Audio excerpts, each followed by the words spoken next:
Warfare for wealth. You may have noticed that each of these ruling dynasty was based in a specific region.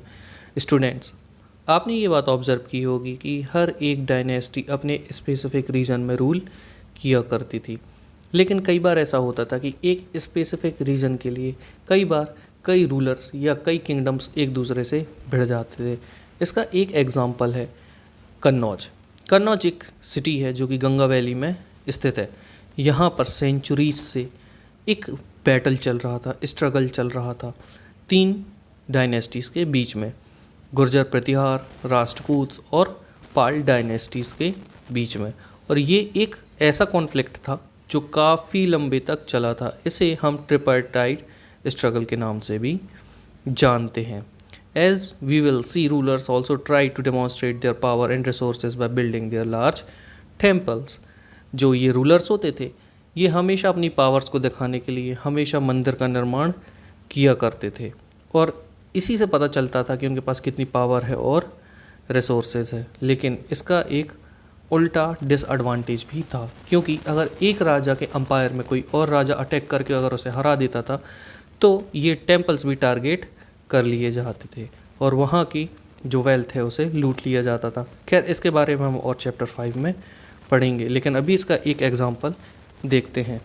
इसका एक example है महमूद गजनी, जो कि अफ़गानिस्तान का था। इसने 997 AD से 1030 AD तक सेंट्रल एशिया, ईरान और नॉर्थ वेस्टर्न पार्ट हमारे सब कॉन्टिनेंट का जो था, यहाँ पर कई बार रेड किया। इसमें एक काफ़ी फेमस रेड थी जो कि सोमनाथ टेम्पल गुजरात में की गई थी।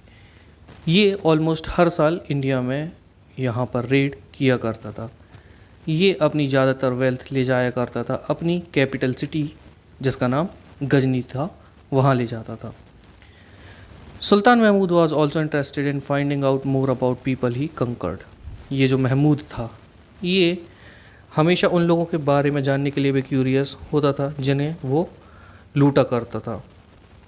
इनके साथ में एक स्कॉलर भी चलता था जिसका नाम था अल बरूनी, जिसने काफ़ी कुछ लिखा है हमारे सब कॉन्टिनेंट के बारे में, और उस किताब का नाम है किताब उल हिंद। कहा जाता है कि इसमें इन्होंने संस्कृत स्कॉलर्स की भी हेल्प ली थी। और ऐसे किंग जो ऐसे वॉरफेयर में इन्वॉल्व हुए थे, ये हैं चमनास, जिन्हें बाद में चौहान के नाम से जाना जाने लगा। ये वो एरिया रूल करते थे जो आज की दिल्ली और अजमेर के पास में है। इन्होंने काफ़ी अटेम्प्ट किए थे अपना कंट्रोल बढ़ाने के लिए वेस्ट और ईस्ट में, लेकिन वो वेस्ट में रोक दिए गए चालुक्यास के द्वारा जो कि गुजरात के थे, और गढ़वाल के द्वारा जो कि वेस्टर्न उत्तर प्रदेश के थे।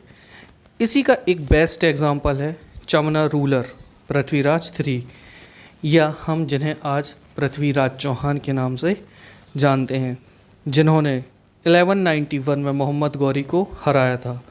उसके बाद 1192 में ये मोहम्मद गौरी से हार गए थे।